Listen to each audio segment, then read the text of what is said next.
The ships of the Imperia had a silvery blue sheen to them that would have made them hard to see in the water.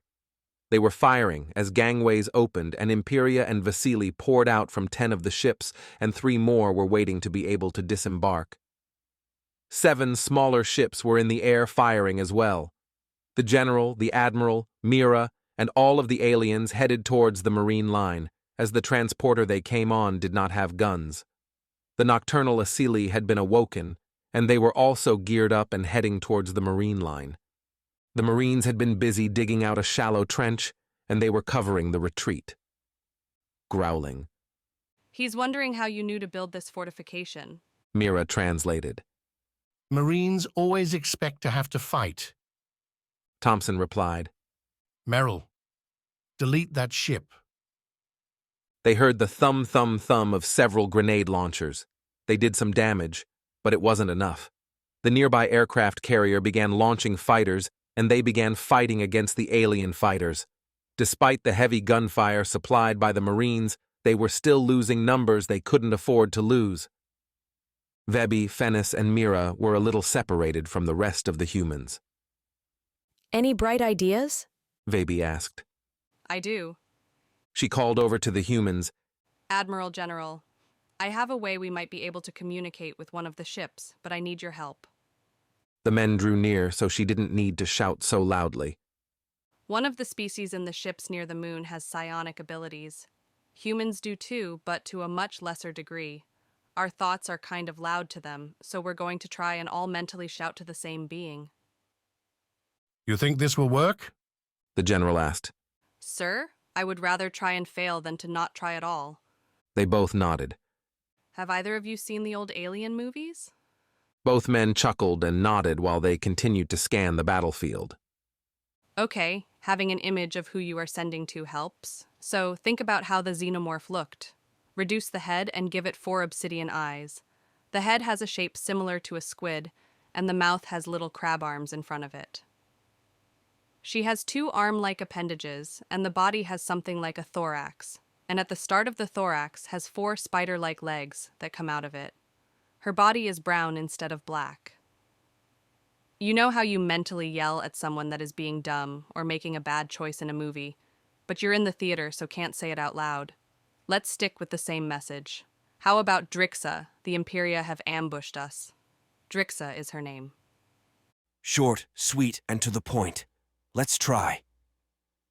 Admiral Davis replied. Mira began shouting in her mind as loud as she could. The strain of it was going to give her a headache. During the trip, she had video chatted with Drixa, and they had continued to practice to see if they could send and receive from distances and what the limit was.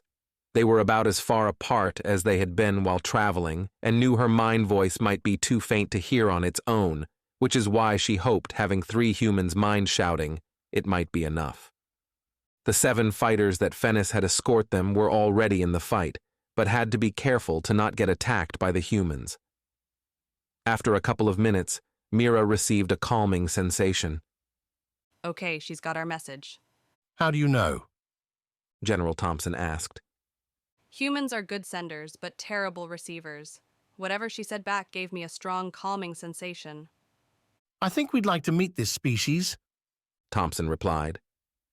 Another couple minutes passed before what looked like every fighter the 3 ships held was out and attacking the Imperia. The Marines had done well at holding off most of the landing aliens, but their ships had been dominating the air and had also been firing on the humans and Federation aliens with little retaliation. The Federation ships came out of the clouds like a flock of birds. The human planes, while fast, were not nearly as maneuverable and fast as the alien ships. The Navy pilots quickly realized that they were unable to communicate with each other or their ships, so had to be very careful so they didn't hit each other or go after the same ship. They did quickly realize that the ships going after the other aliens they had been fighting had the same emblem on them, so they did not go after them.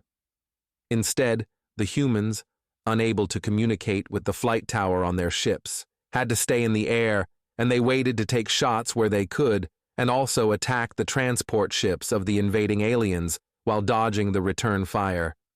When the battle finally died down and the transporter ships had all been destroyed, communications were re-established.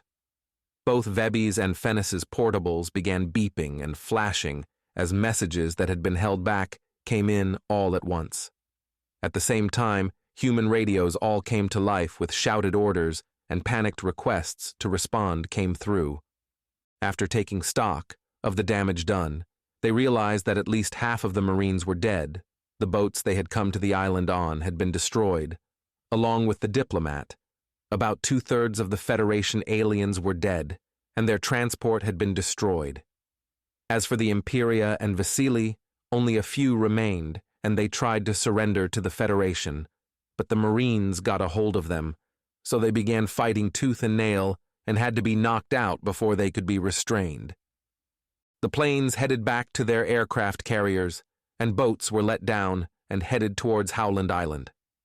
Lieutenant Commander Fennis says that they are sending a new transport down. Mira translated. The admiral nodded and communicated to his men that a friendly was coming in and to not attack. If you have any injured, that man there is our field medic, and he can see to your wounded, General Thompson said. Bubble noises. Rear Admiral Vebi appreciates the offer, but fears the different biologies may affect the effectiveness of our healing. The transporter coming down has medical staff, and they are offering the same to your men. I can attest that they have excellent healing, and it works well on humans. Mira untucked her shirt and lifted it to show the claw marks from the Lakshi that cut her. How did you receive those cuts, Chief? Davis asked. Mira tucked her shirt back into her pants and then gestured to the enemy aliens and used their pop culture names. Gray Man, Lizard Man, She pointed to her covered stomach. Wendigo. I am very glad we didn't have any Wendigo here. Their proper name is Lakshi. They are the only other known psionic race, and when they attack people like us, they also attack our minds. It caused me to become a berserker. I don't remember receiving these wounds, but I've watched the video. They change what they look like to our minds. She turned to Vebi and Fennis. Can we show them? Fennis nodded and pulled up the video to show the Admiral and General. You were in a fight, Chief? Yes, sir. The 3 slaver races attacked the Meteor, their ship, to get to me.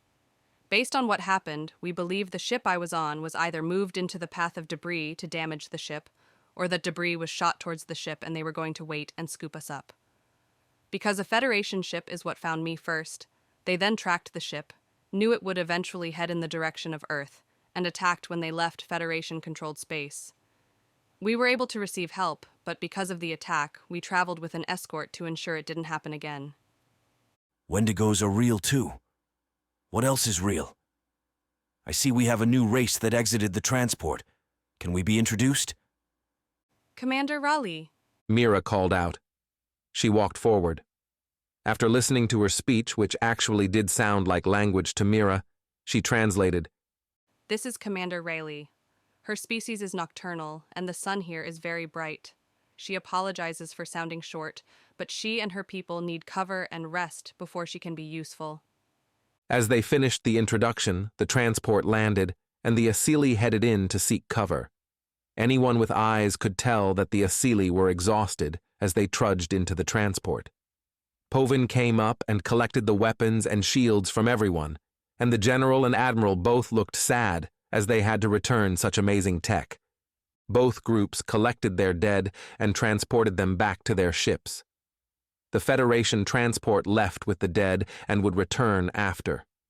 The Flexorsi dove into the water to retrieve the dead that had fallen into the sea. Shortly after, they began bringing up both human and Federation dead. The humans were thankful as they collected their dead from the alien divers. Thank you, Rear Admiral Vebi. I'm unsure if we would have been able to retrieve them. Admiral Davis said. How could we not when we were retrieving our own? Mira translated for Vebi. How about we go somewhere more comfortable to talk? General Thompson added. Our ships are nearby, and if we are attacked again, we will not be out in the open. After Vebi and Fennis spoke together, they answered. They accept. Mira translated. The General and Admiral looked at each other and then played rock, paper, scissors. The The general lost, and he's the one that spoke up. Admiral Davis and I have decided that one of us should receive a translator so that this can go a little more smoothly. It's better if we do that inside the transporter so you have a place to rest while you recover. And of course, Admiral Davis is welcome to observe and then decide if he would also like a translator implant. Mira translated for Fennis. 6 minutes later, Davis decided he didn't want the general to have any edge between them, and had the implant as well. After that, communication went easier, and the Federation aliens were welcomed to the USS Dwight D. Eisenhower. Hey everyone, hope you loved the video. Don't forget to give it a thumbs up, hit subscribe for more awesome sci-fi content.